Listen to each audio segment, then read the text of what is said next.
İslam'ın mistik bir kolu olan tasavvufun kalbinde gizemli bir figür olan derviş yatar. Derviş kelimesi Farsçada kapı arayan anlamına gelen darveş kelimesinden gelir. Bu kelime dervişin yaşam boyu süren yolculuğunu çok güzel bir şekilde tanımlar. Manevi aydınlanma arayışı, ilahi kapıları çalmak. Pasif bir inanandan farklı olarak bir derviş aktif olarak gerçeği arar. Dervişler kalpleri ilahi olana ulaşmaya odaklanmış bir şekilde dindarlık, sadelik ve özveri dolu bir yaşam seçerler. Dervişler Arapçada genellikle fakir olarak tanımlanır, yani yoksul veya muhtaç. Bu yoksulluk maddi olmak zorunda değildir, daha çok dünyevi mallara ve arzulara karşı bir kopuştur. Onların gerçek zenginlikleri, kalpleri ilahi sevgiyle dolu olan manevi bağlarında yatar, yeryüzünde hafifçe yürürler, ruhları göklere doğru yükselir. Tasavvuf içinde ayrı bir yol olan dervişlik, 12. yüzyıl civarında ortaya çıktı. Ancak kökleri Hz. Muhammed'in yaşamından ve öğretilerinden ilham alarak İslam'ın özüne kadar uzanır. Peygamber Efendimiz gibi ilk Müslümanlar da sadelik, dua ve Allah ile derin bir bağ kurmayı vurgularlardı. Dervişliğin gelişimi, aynı zamanda Sufi üstadları olan şeyhlerden de önemli ölçüde etkilenmiştir. Bilgelik ve aydınlanma meşaleleri olan bu manevi rehberler, ilahi yolda rehberliklerini arayan takipçileri kendilerine çekmiştir. Tekkeler veya hankâhlar olarak bilinen toplantılar, derviş topluluklarının gelişimini besleyen öğrenme, dua ve manevi uygulama merkezleri haline geldi. Manevi aydınlanma arayışı, kültürel ve dini sınırları aşan evrensel bir insan çabasıdır. Örneğin hem İslam'daki dervişler hem de Hristiyanlıktaki rahipler bu kutsal arayışa girişirler. Hedefleri benzer görünse de yaklaşımları ve uygulamaları ilgi çekici farklılıklar ortaya koymaktadır. Manastır yaşamı genellikle dünyadan el çekmeyi, yalnızca manevi gelişime odaklanmak için dünyadan uzaklaşmayı vurgular. Bununla birlikte dervişler uygulamalarına adanmış olsalar da mutlaka izole bir yaşam sürmezler. Kalpleri tüm varlıklara karşı sevgi ve şefkatle dolu bir şekilde dünyayla etkileşim halinde olmaya inanırlar. Onların yolu aktif hizmet yoludur, yaşamları dünyadaki ilahi varlığın bir kanıtıdır.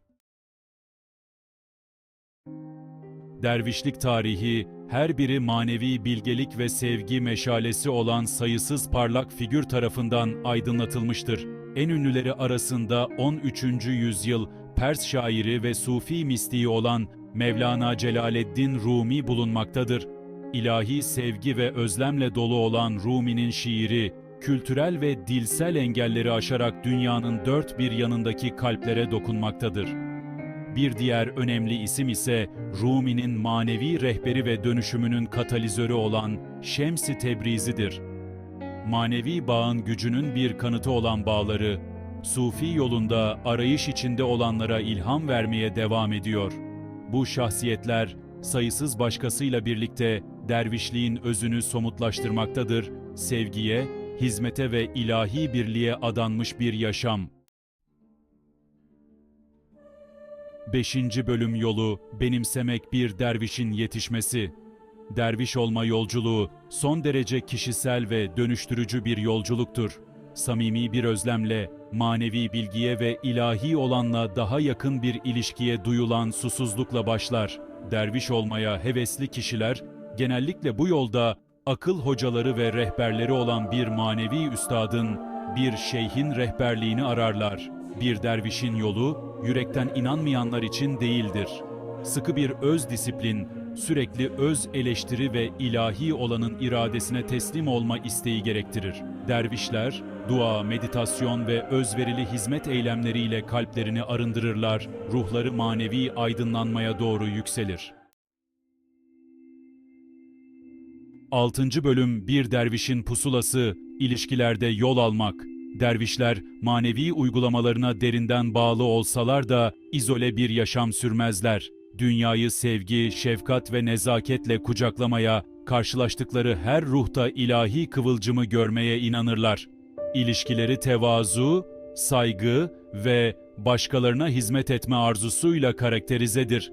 Dış görünüşlerin ötesini görmeye, hepimizi birbirine bağlayan ortak insanlığı tanımaya çalışırlar. Bir derviş için her etkileşim, manevi gelişim için bir fırsattır. Öğrenme, öğretme ve kalplerinden taşan sevgiyi paylaşma şansıdır. 7. bölüm Tasavvufun dönen kalbi, dervişler ve uygulamaları. Dervişler belki de en çok büyüleyici bir hareketli meditasyon biçimi olan dönen danslarıyla tanınırlar. Genellikle sema adı verilen bir grup töreninde gerçekleştirilen dönme, ruhun ilahi olana doğru yolculuğunun sembolik bir temsilidir. Dervişler döndükçe, beyaz cübbeleri etraflarında dalgalandıkça, dünyevi bağlarından sıyrılırlar, kalpleri ilahi ışığa doğru döner. Ancak uygulamaları dönmenin çok ötesine uzanır. Müzik, şiir, ilahi söyleme ve nefes çalışmaları, her biri zihni susturmak, kalbi açmak ve içimizdeki ve etrafımızdaki ilahi varlıkla bağlantı kurmak için tasarlanmış manevi uygulamalarının ayrılmaz unsurlarıdır. 8. bölüm Modern dünyada dervişlik zamansız bir miras. Genellikle maddiyatçılık, çatışma ve manevi boşlukla nitelendirilen bir dünyada dervişliğin öğretileri zamansız bir sevgi, birlik ve şefkat mesajı sunmaktadır. İç huzur, başkalarına hizmet ve manevi aydınlanma arayışı vurguları modern çağımızda derin bir yankı uyandırmaktadır.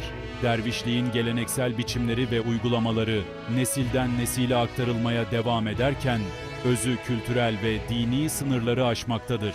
Ruhani bir yolculuk olan dervişin yolu, yaşamın her kesiminden arayış içinde olanlara ilham vermeye devam ediyor ve bize sevginin, şefkatin ve ilahi olanı aramanın dönüştürücü gücünü hatırlatıyor.